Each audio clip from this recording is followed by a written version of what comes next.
मैंने कहा कि एक दिन रुक जाओ, तुम्हारा बाप आ रहा है वहां पे, और बोल के आगे तोतला को कि तू ये बच्ची को समझ रहा था कि इसके आगे पीछे कोई नहीं है, तो तू पुलिस का सहारा ले रहा था। ले, अब मैं आया हूं, मैं बोलकर जा रहा हूं, कर ले, क्या उखाड़ सकता है मेरा, क्या उखाड़ के बताता है।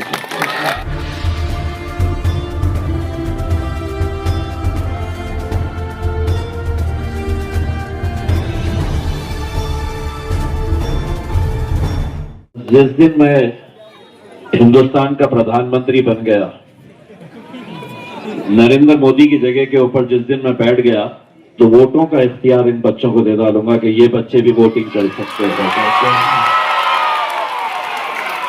तो फिर हमें,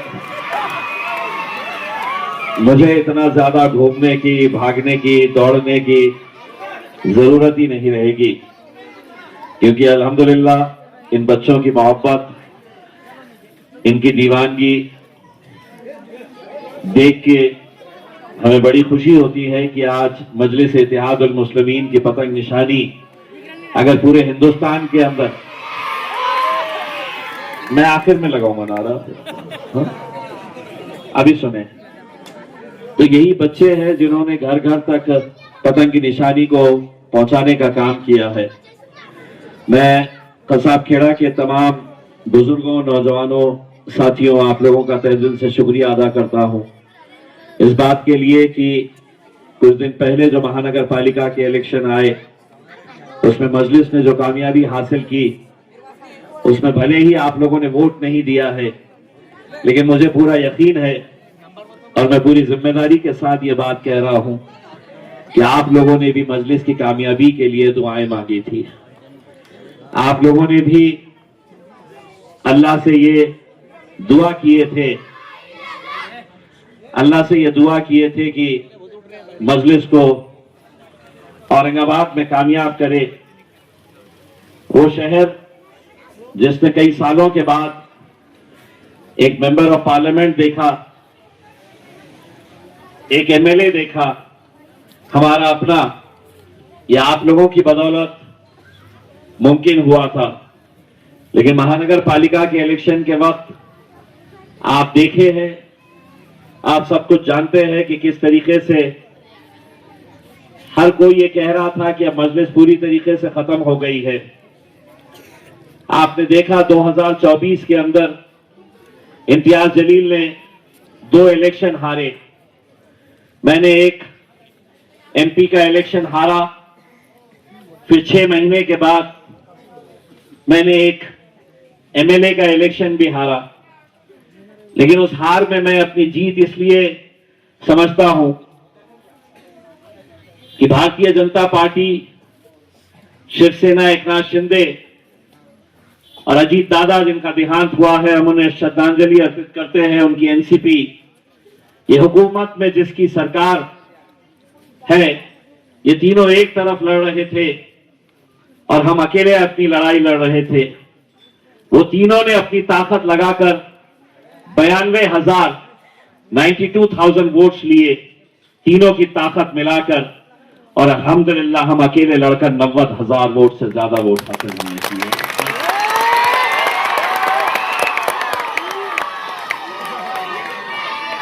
इन दोनों हार के बाद मैंने, इन दोनों शिकस्त का सामना करने के बाद मैंने अपने नौजवानों से एक बात कहा था,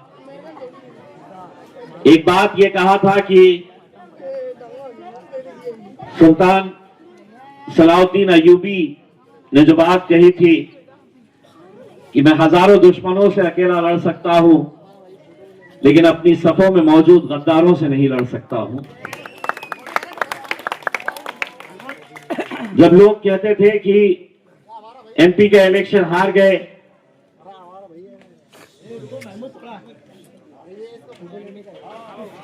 एमपी का इलेक्शन हारने के बाद जब लोग ये कहते थे कि मजलिस पूरी तरीके से खत्म हो गई है, एमएलए का इलेक्शन हारने के बाद जब लोग कहते थे कि मजलिस अब खड़े नहीं रहेगी, महाराष्ट्र में खत्म हो गई, यकीनन हम इलेक्शन हारे थे, लेकिन हमने हिम्मत नहीं हारी थी। हमारी हिम्मत को हमने जिंदा रखा था, हमारे जोश और जज्बे को हमने जिंदा रखा था।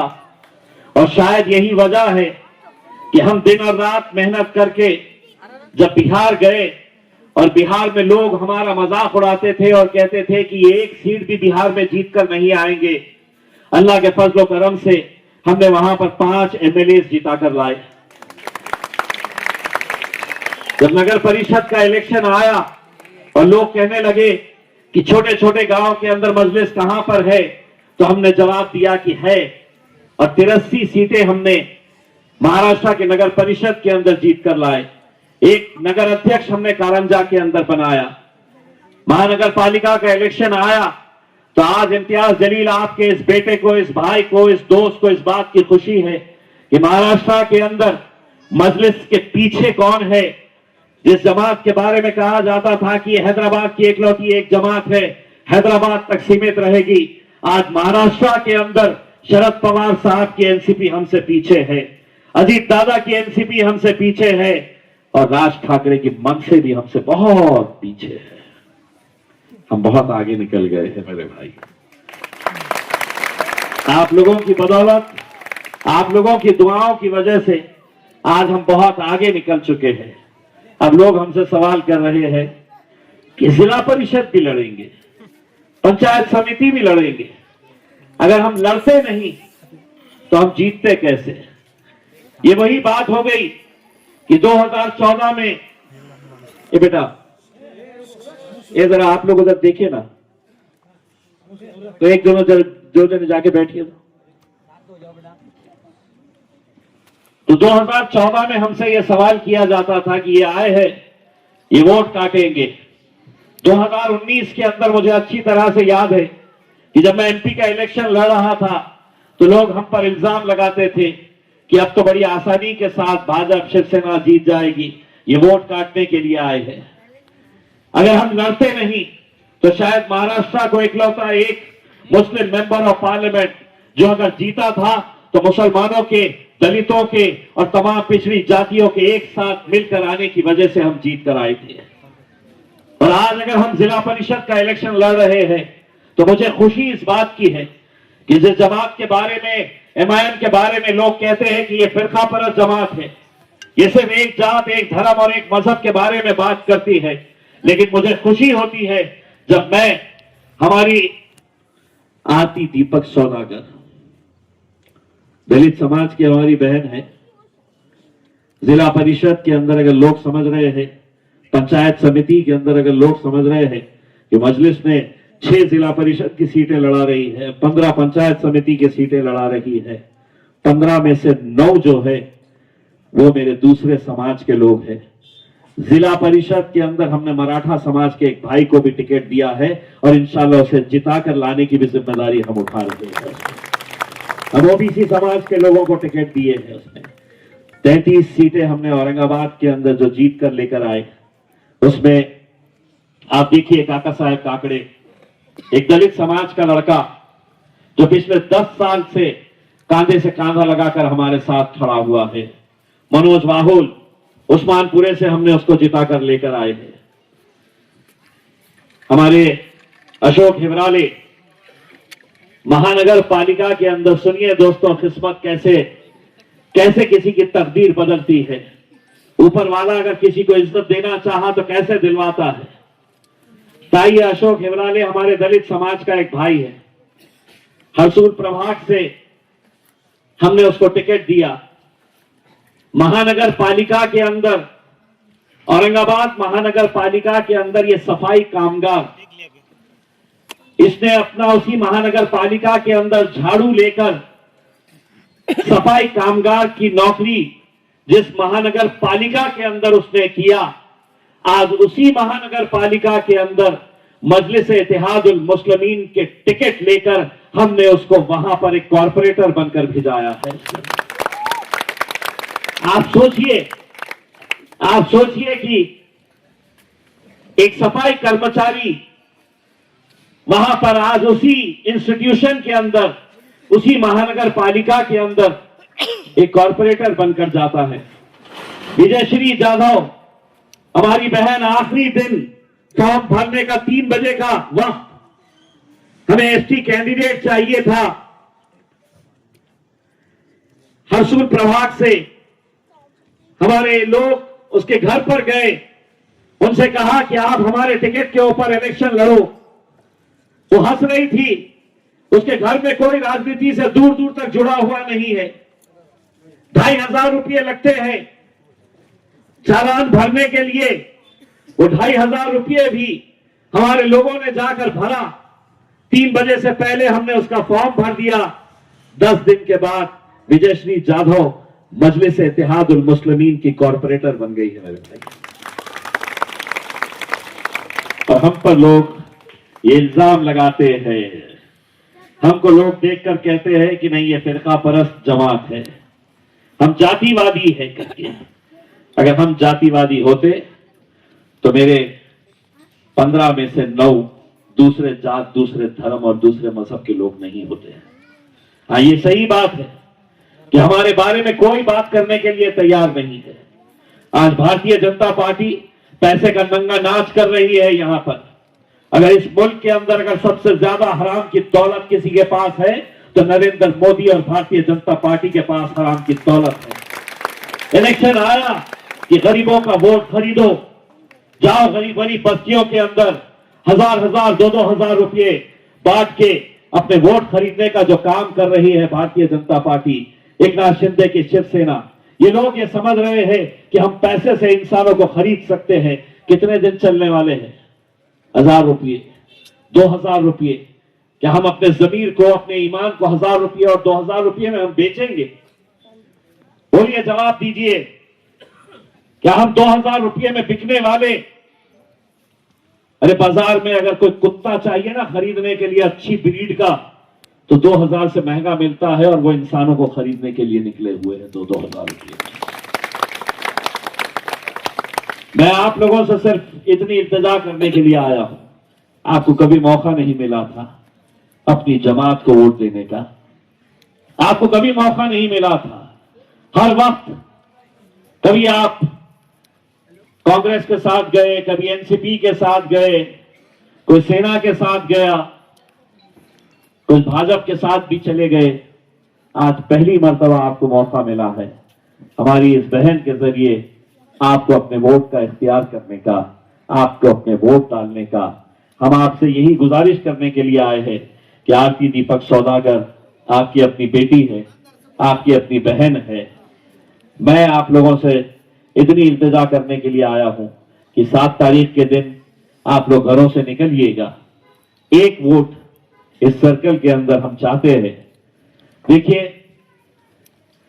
अगर हमें अपनी आवाज को बुलंद करना है, अगर हमारी आवाज में हमें ताकत पैदा करनी है, अगर हमें हमारा मुस्तकबिल देखना है, हम जब तक दूसरी जात, धर्म और मजहब के लोगों को साथ लेकर नहीं चलेंगे, हमारी आवाज में उतनी ताकत नहीं रहेगी। और हमें बोलने की ताकत मिलेगी कहां से मेरे भाई? हमें आप लोगों से बोलने की ताकत मिलती है। जीत कर ये आएगी, लेकिन ताकत उसके ये भाई को मिलेगी इम्तियाज जलील को। और जब हमें ताकत मिलेगी तो हम हुकूमत से आंख में आंख डालकर सवाल कर सकेंगे। वरना आज आप देख रहे हैं कि किस तरीके से मुसलमानों की मस्जिदों को निशाना बनाया जा रहा है। कैसे आज से पूछा जा रहा है कि तुम हिंदुस्तानी हो क्या? बताओ दस्तावेज, बताओ कागजात। भारतीय जनता पार्टी ये कहती है कि सबसे ज्यादा अगर हम निशाने पे किसी को रखेंगे तो मुसलमानों को, और उसके बाद नंबर आएगा तो दलित समाज का आएगा। अगर आज हम मजबूती के साथ खड़े नहीं रहे तो मेरे हिसाब से वो दिन दूर नहीं है मेरे भाई कि आज जो मुश्किलात का सामना हमें करना पड़ रहा है, कल कैसा वक्त आने वाला है आप इसका अंदाजा भी नहीं लगा सकते हैं। ये कैसे कैसे माहौल तैयार कर रहे हैं। मस्जिदों को शहीद किया जा रहा है, दरगाहों को, खानखाहों को निशाना बनाया जा रहा है। बच्चियों से कहा जा रहा है कि तुम हिजाब पहन के नहीं जा सकते, तुम क्या खाएंगे, क्या पहनेंगे, क्या बोलेंगे, ये सब वो चाहते हैं कि हमारी मर्जी के हिसाब से हो। और हम चाहते हैं कि नहीं, ये मुल्क अगर चलेगा तो नरेंद्र मोदी, अमित शाह, भारतीय जनता पार्टी या किसी के हिसाब से नहीं चलेगा। अगर ये मुल्क चलेगा तो डॉक्टर बाबा साहब अंबेडकर के संविधान के हिसाब से चलेगा। और यही संविधान को वो बदलने की बात कर रहे हैं। जिस दिन ये संविधान बदल जाएगा मेरे भाई, तो आप समझ लीजिएगा कि ये जो सपना देख रहे हैं, इस मुल्क के अंदर एक ही रंग रहना चाहिए, एक ही भगवे रंग का रंग रहना चाहिए। ये मुल्क की खूबसूरती यही है कि इसमें अगर हरा रंग है तो उस हरे के साथ नीला है, नीले के साथ पीला है, पीले के साथ भगवा है, भगवे के साथ सफेद है, तब जाकर एक खूबसूरत गुलदस्ता तैयार होता है जिसे हम भारत देश कहते हैं। लेकिन आज देवेंद्र फडणवीस, उनकी पार्टी मेरे शहर के अंदर होर्डिंग तो लगा सकती है कि आमचा भगवा जिंकला, लेकिन मुंब्रा के अंदर अगर मेरी बच्ची अगर ये कहती है कि मैं हरे रंग से मुंब्रा को रंग दूंगी, तो भारतीय जनता पार्टी के गुंडे मवाली जाकर पुलिस के ऊपर दबाव डालकर उस बच्ची के ऊपर केस लगवाने लगाते हैं। उस बच्ची को डराया जाता है, धमकाया जाता है कि तुमने ऐसा बोले ही कैसा।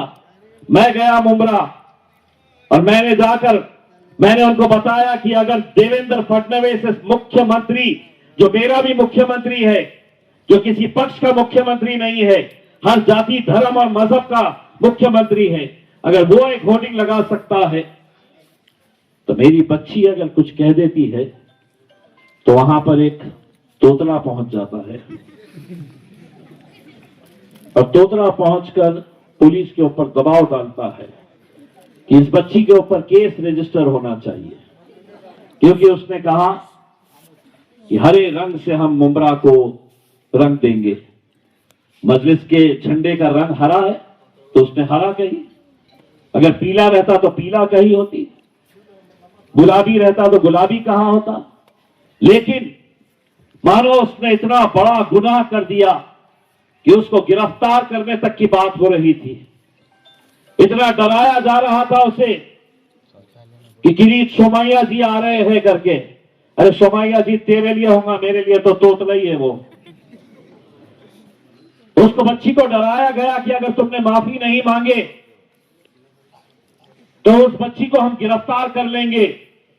मैंने कहा कि एक दिन रुक जाओ, तुम्हारा बाप आ रहा है वहां पे।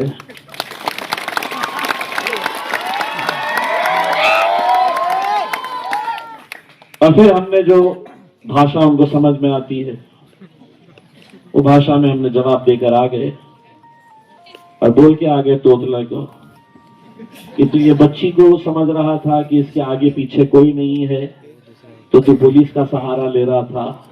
ले, अब मैं आया हूं, मैं बोलकर जा रहा हूं, कर ले, क्या उखाड़ सकता है मेरा, क्या उखाड़ के बताता है।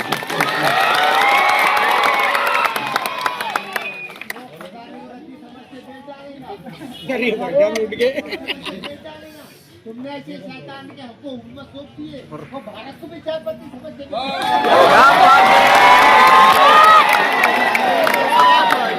बस इंशाल्लाह यही जज्बा आपका मेरी ये बहन को जिता देगा। इंशाल्लाह यही वो जज्बा आपका जिता देगा मेरे भाई। मैं आप लोगों से सिर्फ इतनी इल्तिजा करने के लिए आया हूं कि आप लोगों ने हर वक्त किसी न किसी का साथ दिया है। एक मर्तबा आप हमारा साथ दीजिए, मजलिस को कामयाब करिए। 7 तारीख के दिन अपने घरों से निकलकर ये मत देखिएगा कि इनका नाम क्या है, इनका नंबर कहां पे है। जाइए, पतंग की निशानी ढूंढिए और पतंग दिख गया तो बस दनादन दनादन दनादन पतंग ला लिए। तो मेरे भाई, मैं आप लोगों से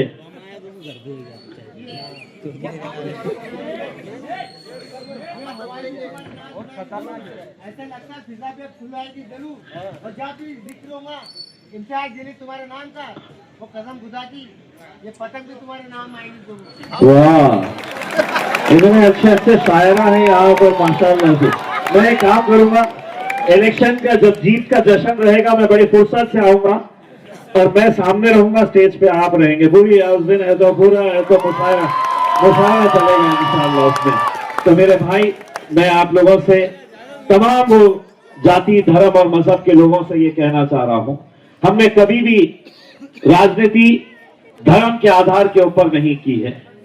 आज अगर हमने हर जाति धर्म और मजहब के लोगों को हमारे महानगर पालिका के अंदर चुना कर लेकर आया, लोग जब ये मजाक उड़ा रहे थे, लोग जब देश का ये मुद्दा बना रहे थे कि हमने, हमारी एक बच्ची ने मुंब्रा के अंदर हरे रंग के ऊपर बोल दिया, उस वक्त हम ये फैसला ले रहे थे कि मुंबई के अंदर मजलिस की 8 सीटें जो जीत कर आई है, हमारा गठ नेता वहां पर, हमने विजय उबाले नाम के एक हिंदू भाई को हमने हमारी मजलिस की कमान मुंबई के अंदर थमाई है। हिंदू भाई है वो, उसको हमने मजलिस की जिम्मेदारी दी है। लेकिन मजलिस के नाम जैसे ही आता है तो लोग हमको अलग अलग चश्मे से, अलग अलग नजरिए से देखते हैं। मैं मेरे तमाम मराठा समाज के हो, ओबीसी समाज के हो, धनगर समाज के हो, दलित समाज के मुसलमानों में आप लोगों से अदबन गुजारिश करने के लिए आया हूं कि आप लोग एक मर्तबा फिर अपनी दुआओं से हमें नवाजें, हमारी ये बहन आरती दीपक सौदागर को कामयाब करिए। और इंशाअल्लाह मैं वादा करता हूं कि ये चुनकर आने के बाद जो जो भी आपके काम रहेंगे, इंशाअल्लाह हम साथ में मिलकर करेंगे। यही उम्मीद करता हूं कि 7 तारीख के दिन पतंग, 9 तारीख के दिन जश्न।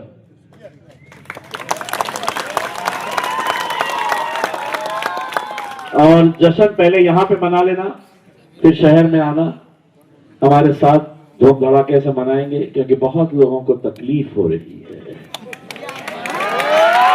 बहुत लोगों को यह तकलीफ हो रही है कि मजलिस